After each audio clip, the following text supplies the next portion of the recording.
ومن أحسن قولا ممن دعا إلى الله وعمل صالحا وقال إنني من المسلمين.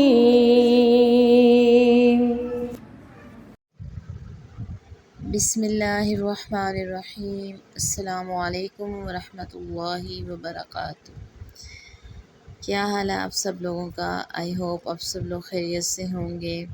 میری اللہ تعالیٰ سے دعا ہے کہ اللہ تعالیٰ ہم سب کو اپنی حفظ و امان میں رکھیں اور ہر قسم کی شر سے محفوظ رکھیں.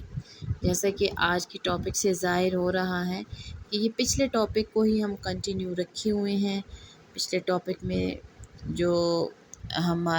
میں نے جو بتایا تھا آپ کو وہ یہ تھا کہ ایک مثالی شخص جو ہے نا وہ قرآن کی نظر میں، تو اس میں سب سے پہلے جو ہم نے خوبی ڈسکس کی تھی وہ تھی کہ انسان کی چال کیسی ہو. تو اب جو نیکسٹ جو خوبی ہے جو قرآن کی نظر میں جو ہے وہ یعنی قرآن میں جو ڈسکرائب کی گئی ہیں ایک مومن کی خوبیاں اور مثالی شخص کی خوبیاں، وہ ہے کہ انسان کی زبان کیسی ہو. تو چلیں سٹارٹ کرتے ہیں. پھر انسان کی زبان جو ہے وہ انسان کی اپنی زندگی میں بہت زیادہ اہمیت کی حامل ہوتی ہے. یعنی انسان جو ہے وہ اپنی زبان سے پہچانا جاتا ہے. جب تک انسان بولتا نہیں ہے اس کی پہچان نہیں ہوتی. اور مومن کا رویہ کیسا ہونا چاہیے؟ مومن جو ہے اس کا رویہ یہ ہونا چاہیے کہ وہ ہمیشہ اچھی بات کرتا ہے اور اچھی بات سنتا بھی ہے.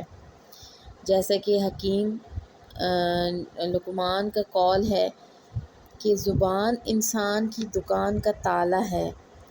جب یہ کھلے تو پتہ چلتا ہے کہ یہ سونے کی دکان ہے یا کوئلے کی دکان ہے. سبحان اللہ، کتنی زبردست بات ہے اور کتنی حکمت ہے اس بات میں کہ انسان کی زبان جو ہے وہ انسان کی دکان کا تالا ہے. تو جب یہ کھلتا ہے تو پتہ چلتا ہے کہ یہ سونے کی دکان ہے یا کوئلے کی. اس کے علاوہ حضرت علی رضی اللہ تعالیٰ عنہ کا قول ہے کہ جس شخص کے لہجے میں نرمی آ جائے اس کی محبت اللہ تعالیٰ پوری کائنات کے انسانوں کے دل میں ڈال دیتے ہیں. اور ویسے بھی اگر ہم دیکھیں تو روزمرہ کی زندگی میں زیادہ تر جھگڑے ہماری آواز کی غلط ٹون کی وجہ سے ہوتے ہیں. اس لیے ہمیں کوشش کرنی چاہیے کہ ہم خوبصورتی سے بات کریں ورنہ خاموش رہیں. اپنے لہجوں میں نرمی لانے کی کوشش کرنی چاہیے.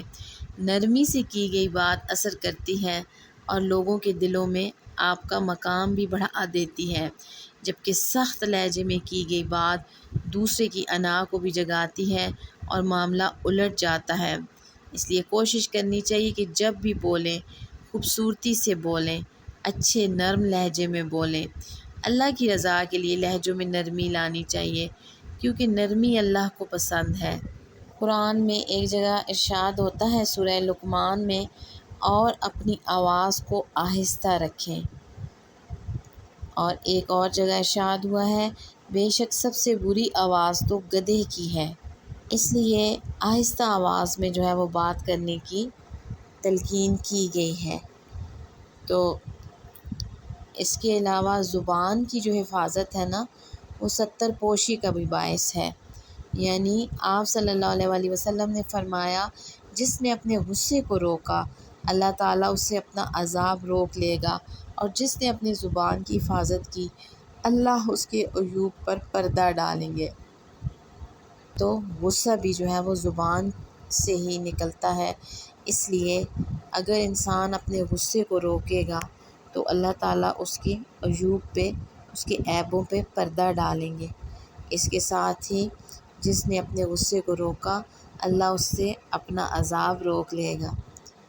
تو کتنی بڑی بات ہے اور کتنی بڑی خوشخبری ہے. اب ہم عام طور پر یہ سمجھتے ہیں کہ اگر ہم چپ رہیں گے تو ہم ہار جائیں گے، ہم چپ رہیں گے تو لوگ ہمیں مس یوز کریں گے. اس لیے ہمیں اپنی زبان یہاں اپنی بات یا اپنے کلام پہ بہت زیادہ دھیان دینا چاہیے۔ ویسے بھی جو ہے وہ ایک جگہ، اس کے علاوہ اگر ہم آج کل کے دور کے مطابق دیکھیں سائنسی علوم کے حوالے سے، تو آواز کو بہت بڑی طاقت حاصل ہے،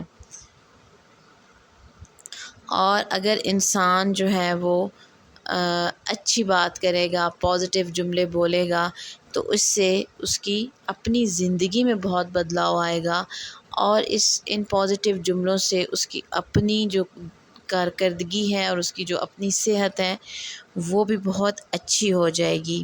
تو اگر ہم اسلامک پوائنٹ آف ویو سے دیکھیں تو قرآن میں اللہ تعالیٰ نے ہمیں جگہ جگہ پہ کمیونیکیشن سکل کے طریقے سکھائے ہیں۔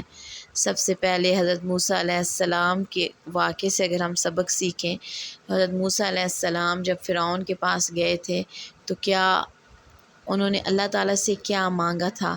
اگر ہم غور کریں تو ان کو اللہ تعالیٰ نے ایک دعا سکھائی تھی، جو کہ ہم تقریباً اپنی جو بھی ہم نے اپنی بات شروع کرنی ہو اسلامک پوائنٹ آف ویو کے حساب سے تو ہم وہ دعا پڑھتے ہیں۔ تو اللہ تعالیٰ نے ان کو وہ یہ دعا سکھائی تھی، اور اگر ہم سوچیں تو حضرت موسیٰ علیہ السلام نے اللہ تعالیٰ سے کیا مانگا تھا؟ کیا انہوں نے اللہ تعالیٰ سے کوئی آرمی مانگی تھی، کوئی فوج مانگی تھی بہت بڑی، یا کوئی روپیہ پیسہ مانگا تھا، یا شہرت مانگی تھی؟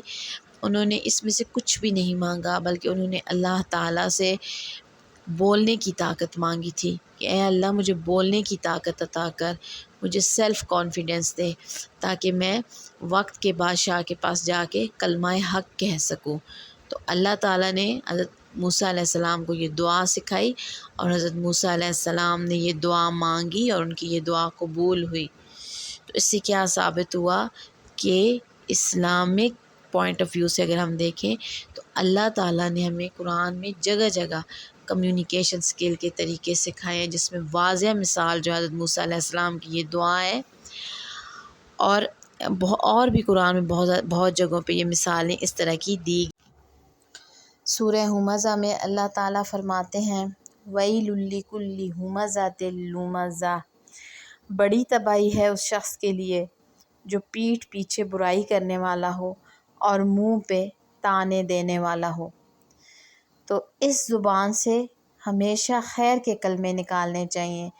غیبت، چغلی، ایک دوسرے کو برے القاب سے پکارنا، ایک دوسرے کو منہ پہ طعنے دینا، ایک دوسرے کو مایوس کرنا، یعنی کہ کئی لوگوں کے سامنے جیسے کہ کوئی بیماری کی حالت میں ہے تو اس کو اچھی دعا دینے کی بجائے یا اس کو تسلی دینے کی بجائے اس کے منہ پہ مایوسی کے کلمات کہنا، یہ ہم لوگوں نے عام سمجھا ہوا ہے، لیکن یہ بہت برے گناہ ہیں، اسپیشلی غیبت اور چغلی، ان کا تو بہت ہی برا جو ہے وہ انجام ہے، اور لیکن ہم لوگوں نے ان باتوں کو، کاموں کو عام سمجھا ہوا ہے۔